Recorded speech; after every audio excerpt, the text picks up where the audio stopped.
school in the morning, how do they do the register in your class?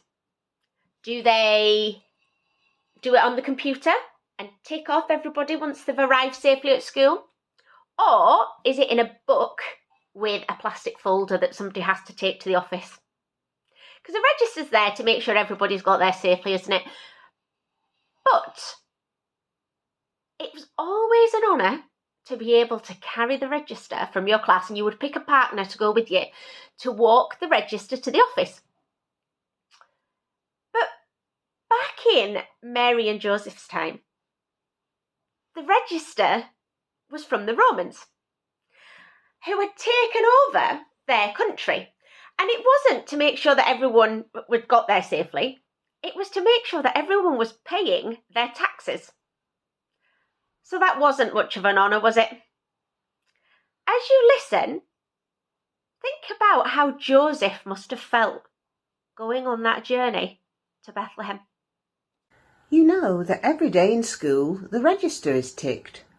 Well, way back in history, a certain date was picked.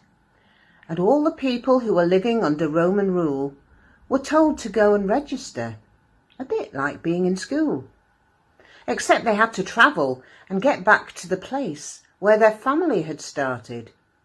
And for Joseph, in this case, he had to get from Nazareth, his home in Galilee, and go and sign a register in Bethlehem, you see. Now this was inconvenient, but even worse for Joe. He was looking after Mary, and with 90 miles to go, she was due to have a baby. And if that's not bad enough, this baby was God's son. So poor Joseph had it tough. A huge responsibility, the baby on its way.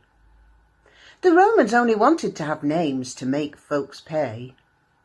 And then, after the journey, without a car or train, they found that all of Bethlehem was busy. What a pain. Then Mary's pains began, and without a bed in sight, little Jesus, her new baby, had no bedroom for that night.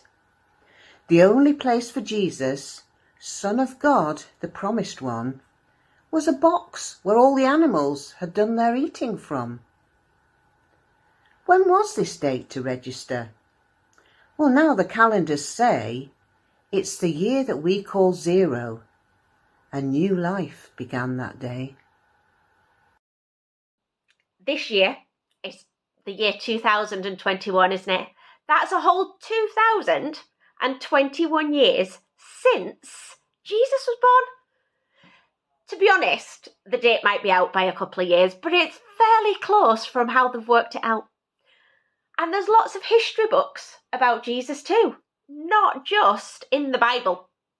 His birth started the biggest group of followers that has ever been. Christianity all starts with Christ Jesus. And you know what? Christmas starts with Christ too.